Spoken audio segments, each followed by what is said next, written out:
State news Haryana exclusive में हमारे साथ एक और इलाके की हस्ती मौजूद हैं। नाम है डॉक्टर मनोज यादव जी, जो कि माइक्रोबायोलॉजी में 3rd पोजीशन पे रहे हैं अपने टाइम में। स्वास्थ्य सेवाओं को लेके मुझे बड़ी लगन रहती है कि मरीजों को कम से कम पैसे में फायदा मिलना चाहिए सरकारी स्तर पर।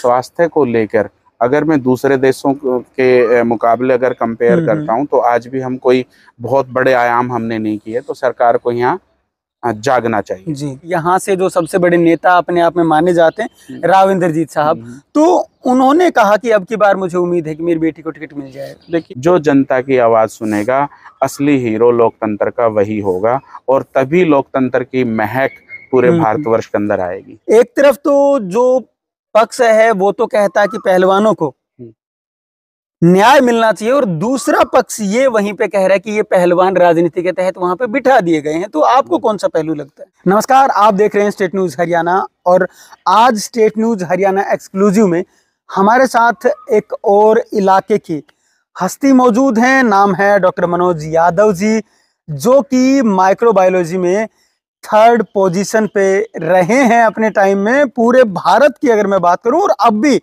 कई पदों के ऊपर ये अपनी जो सेवाएं हैं वो दे रहे हैं, और एक अच्छे विचारक भी हैं। और इसी नाते आज स्टेट न्यूज हरियाणा एक्सक्लूसिव जो प्रोग्राम है अपना, उसके अंदर हम इनको लेकर के आए हैं, और आज इनसे जो यहाँ के मुद्दे हैं उन पे बात करते हैं, क्योंकि काफ़ी जो मुद्दे हैं वो चर्चा में आज के दिन हैं, तो उन्हीं मुद्दों को लेकर के हम बात करेंगे। चलिए, सबसे पहले तो सर आपका स्वागत है स्टेट न्यूज हरियाणा एक्सक्लूसिव के अंदर। बहुत बहुत धन्यवाद अमित जी। सर, आप सबसे पहले तो जो एक पोजीशन आपने 3rd पोजीशन हासिल की थी, और उसके बाद अब आप जो सेंट्रल यूनिवर्सिटी है उसके अंदर असिस्टेंट प्रोफेसर का पद भी अभी अभी आपको मिला है, तो उसके ऊपर क्या कहेंगे? क्योंकि बहुत सी चीजें आप कर चुके हैं। देखिए, इसके पीछे मैं तो कहता हूं कि गुरुजनों का और माँ बाप का बहुत बड़ा आशीर्वाद रहता है, और मुझे जो अच्छी गाइडलाइन मिली है पढ़ने के लिए, चाहे वो रोहतक पीजीआई से है, चाहे वो एम्स से है, वहाँ से मेरे को जो शुरूर था पढ़ाई का, और मेरा एक अच्छा जो मकसद है वो रिसर्च में जाने का है। इससे पहले मेरा मन था कि मैं किसी दूसरे कंट्री में जाऊं और स्वास्थ्य सेवाएं जितनी भी हैं उनके ऊपर मैं अच्छा काम करूं, अच्छे रिसर्च में काम करूं, और जो गहन बीमारियां हैं शरीर के अंदर उन पे अच्छे रिसर्च, पोस्टर्स, पेपर्स वगैरह रिसर्च में देने का मेरा शुरू से रहता था। पढ़ने का शौक मेरा जो शैक्षणिक जो जीवन है वो आरडी स्कूल चूचकवास से ही था, तो मेरा मकसद यही रहता था कि भाई मैं स्वास्थ्य सेवाओं के अंदर देश के लिए अच्छी पॉलिसीज़ के अंदर, ताकि गरीब परिवारों को, कैंसर जैसे रोगियों को अच्छी सुविधाएं, सरकारी स्तर पर अच्छी सुविधाएं मिले, उसके लिए मैं आज भी सरकार के साथ पहले भी काम किया है। चाहे वो क्लिनिकल एस्टेब्लिशमेंट एक्ट हो, आयुष्मान भारत हो, और चाहे जो भी हैं पैरामेडिक्स बिल के लिए भी हमने लोकसभा और राज्यसभा में काफ़ी बार मेहनत की है। उसके नतीजे जो हैं वो क्वालिटीज़ को सुधारने की जहाँ बात आती है स्वास्थ्य सेवाओं के अंदर, वो धीरे धीरे भारतवर्ष के अंदर इम्प्लीमेंट हो रही है। और उसकी कोशिश है कि जब भी लगातार मिनिस्ट्री में कोई बात आती है या चलती है, चाहे वो नड्डा साहब के टाइम में हो, चाहे वो हर्षवर्धन साहब के टाइम से हो, तो मेरा ये भरसक प्रयास रहता है कि हम कहीं भी अगर इस चीज़ के लायक हैं तो स्वास्थ्य सेवाओं को लेके मुझे बड़ी लगन रहती है कि मरीजों को कम से कम पैसे में फायदा मिलना चाहिए सरकारी स्तर पर। बिल्कुल, आपने कही कि आप सरकारों के साथ मिलकर के काम करना भी चाहते हैं, और किया भी है, लेकिन क्या सरकारें खुद काम कर रही हैं? क्योंकि इलाका, अगर हम जिस इलाके के अंदर बैठे हैं अभी, इस इलाके की बात करें तो विकास के नाम पर यहाँ पे शायद कुछ भी नहीं है। और जो कोसली विधानसभा जिसके अंदर अभी फिलहाल मौजूद है, तो वहाँ पे बड़े जो मेजर समस्याएं हैं, वो एक फ्लाईओवर बना हुआ है, उसके साथ साथ अंडरपास बना हुआ है, बाईपास बनना था वो भी नहीं बन पाया, नालियां गलियां ये तो आप छोड़ ही दीजिए, हर जगह पे सेवियर वगैरह सब कुछ खराब है। तो क्या सरकारें काम करना चाह रही हैं? देखो, यहाँ मैं ये नहीं कहूँगा कि सरकार की नीयत की भी बात तो रहती है। सरकार चाहे पक्ष की हो चाहे विपक्ष की हो, सरकार को हमेशा काम जनता जनार्दन की तरफ देखकर काम करना चाहिए। चाहे इसमें मैं किसी पार्टी विशेष से नहीं हूँ कि मुझे कोई कांग्रेस या बीजेपी से कोई लगाव नहीं है, लेकिन जो जनता की आवाज़ होती है, हम मतलब जैसे जनता के बीच में रह के देखते हैं, जहाँ ज़रूरत होती है पता सबको होता है। ऐसा नहीं होती कि वहाँ के लोकल नेताओं को नहीं पता होता है, मीडिया को नहीं पता होता है। समस्याएं हैं और समस्याओं का समाधान करने के लिए आप लोग आवाज़ उठाते हैं, तो उसमें बड़ा मज़ा आता है कि आप सरकार के साथ निरंतर अपनी वार्तालाप रख के अपनी समस्याओं को अगर रखते हैं, तो सरकार उस पे कितना काम करना चाहती है, या वहाँ का जो इंफ्रा है वो इस लायक है कि वहाँ पे ये चीज़ें होनी चाहिए। मैं मानता हूँ कि एक पीएचसी जीएचसी पे भी डॉक्टर नहीं है, जांच की सुविधाएं नहीं है, और धीरे धीरे थोड़ा सा सुधार हो रहा है। कोशिश हमने पिछली बार भी एक विजन रखा था परिवार स्वास्थ्य कल्याण मंत्रालय की मीटिंग में मनसुख मांडविया जी से, कि अभी भारतवर्ष में स्वास्थ्य को लेकर धरातल पे एक सर्वे होना चाहिए कि जहाँ ज़्यादा जनसंख्या है, जहाँ जितनी भी पीएचसी हैं जीएचसी, उनको बहुत अपग्रेड करने की जरूरत है ताकि मरीजों को ग्रामीण स्तर पर भी सुविधाएं मिले। तो मैं भी ये सरकार से गुजारिश करता हूँ कि स्वास्थ्य विभाग, वैसे तो अनिल जी साहब अच्छे हैं और काफ़ी इन्होंने लास्ट पेंडेमिक का काफ़ी मदद की है, और काफ़ी लोगों का इसमें डॉक्टर्स का, पैरामेडिकल्स का, नर्सिज का, सबका योगदान रहा है, तभी हम जीत पाए हैं। लेकिन इस जीत का जश्न मैं ये नहीं कहता कि हमने बहुत कुछ पा लिया है। स्वास्थ्य को लेकर अगर मैं दूसरे देशों के मुकाबले अगर कंपेयर करता हूँ, तो आज भी हम कोई बहुत बड़े आयाम हमने नहीं किए। तो सरकार को यहाँ जागना चाहिए। जी बिल्कुल, क्योंकि बात आपने अभी कही कि ना तो मैं बीजेपी का पक्ष लेता हूँ ना कांग्रेस का पक्ष लेता हूँ, तो वहाँ भी दो मुद्दे अभी जो गरमाए हुए हैं वो सबसे बड़े मुद्दे हैं। पहला मुद्दा तो आज के दिन देश का मुद्दा बना हुआ है, पूरे देश का।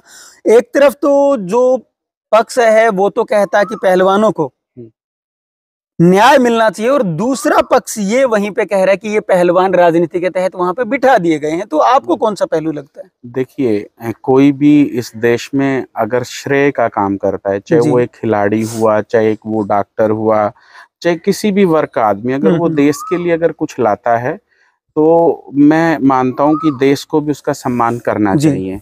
जिस तरह हरियाणा के अंदर कांग्रेस टाइम में, अब वही बात आएगी कि राजनीति की बात आती है तो ये रहेगा पता नहीं है तो किस वर्ग का आदमी है। मैं पहले कह चुका हूँ, मेरा किसी पार्टी से कोई लेना देना नहीं है, और मैं स्थिति देखकर मदद करने वाला आदमी हूँ, और ना कोई मैं अडानी और अंबानी हूँ। मैं एक साधारण आदमी हूँ, और मैं स्वास्थ्य विभाग से रिलेटेड ही कार्य करता हूँ।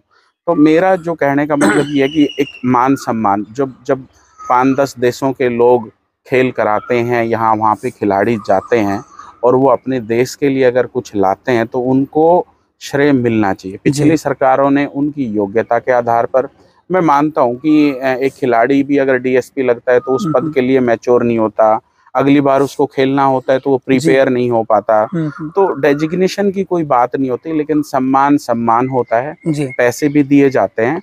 और जहाँ तक इस तरह की हरकतें चलती हैं, तो उसके लिए एक सरकार को पॉलिसी भी बनानी चाहिए, और उसके ऊपर एक कमेटी भी होनी चाहिए। जहाँ कुछ गलत हो रहा हो तो उसकी जांचें होनी चाहिए। और ऐसा नहीं होना चाहिए कि कोई भी वर्ग अगर आवाज, चाहे वो खिलाड़ी वर्ग हो, चाहे वो डॉक्टर वर्ग हो, या कोई भी वर्ग लगाओ, रोजगार को लेके आवाज उठाता है, तो उसका मतलब ये नहीं होना चाहिए कि वो विपक्ष उसको सहारा दे रहा है।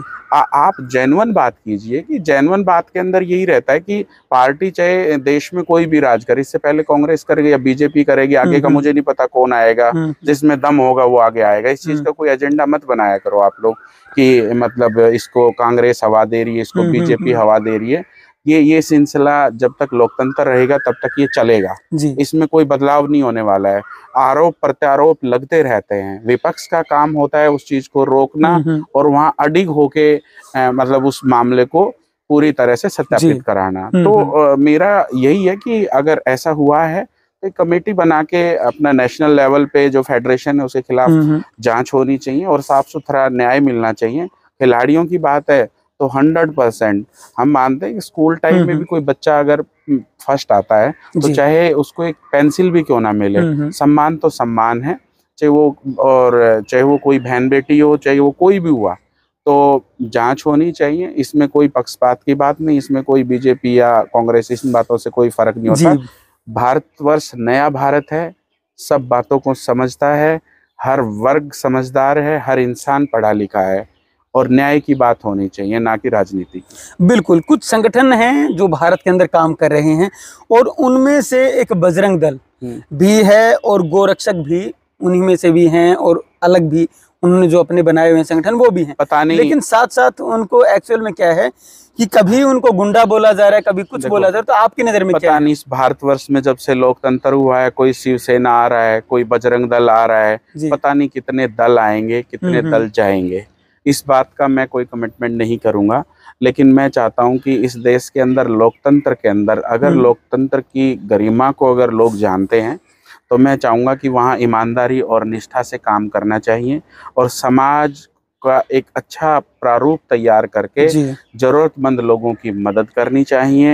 एक अच्छा नेता वही कहलाता है जो समाज के लिए काम करता है, चाहे वो एक गांव से पंच हो, चाहे सरपंच हो, चाहे वो विधायक हो, चाहे वो MP है।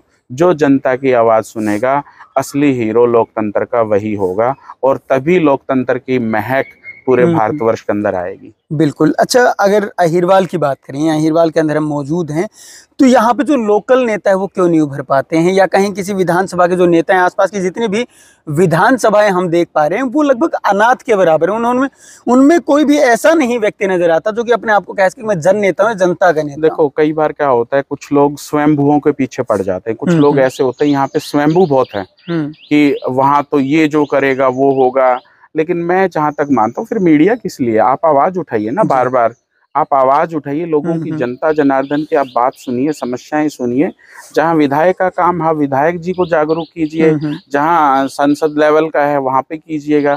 लेकिन स्वयंभू अगर ये सोचे, एक समय सबका आता है, कोई ये सोचे कि ये इलाका मेरे ही हिस्से है, ऐसा नहीं है। नया दौर आएगा और ये जो परिवारवाद की राजनीति है या धर्मवाद की राजनीति है, नया भारत है, ये सब चीजें धीरे धीरे खत्म होने लग जाएंगी। बिल्कुल बिल्कुल, आपने परिवारवाद की बात की, तो परिवारवाद अभी कुछ दिन पहले ही यहाँ से जो सबसे बड़े नेता अपने आप में माने जाते हैं, राव इंद्रजीत साहब, तो उन्होंने कहा कि अब की बार मुझे उम्मीद है कि मेरी बेटी को टिकट मिल जाएगा। देखिए, वो तो पार्टी का अपना काम है और अपेक्षाएं उपेक्षाएं सबसे होती हैं। मैं भी आपके पास बैठा हूं और आप मुझे कहें या मैं आपको कोई काम कहूं कि मेरे दो शब्द कहने से किसी गांव का या किसी व्यक्ति विशेष का भला होता है, तो उम्मीद हर आदमी रखता है। राव साहब को भी अपनी उम्मीद होगी और हर कोई चाहता है कि अपना पुरानी पीढ़ी दर राजनीति को चलाए। राजनीति करो, अच्छी बात है, राजनीति में आना अच्छी बात है, लेकिन लोकतंत्र में रह के लोकहित के लिए कार्य करना सबसे बड़ी बात है। तो मैं तो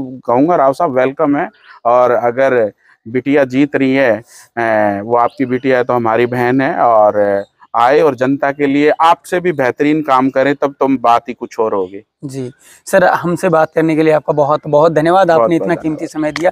तो ये मनोज यादव जी हैं जो कि हर मुद्दे पे बेबाकी से अपनी बातों को रख रहे हैं। तो जहां तक आपको इनकी बातें पसंद आती हैं या क्या लगता है आपको इनकी बातों को सुन करके, वो आप नीचे कमेंट बॉक्स में लिख करके हमें बता सकते हैं। और साथ साथ अगर आपने अभी तक चैनल को सब्सक्राइब नहीं किया है तो प्लीज़ जल्दी से चैनल को सब्सक्राइब कर लीजिए। और अगर आप हमें फेसबुक पर देख रहे हैं तो वहाँ पे हमको फॉलो करना ना भूलें, क्योंकि आगे की सारी अपडेट्स यहीं पे आपको मिलती रहेंगी। नमस्कार, धन्यवाद, जय हिंद, जय भारत।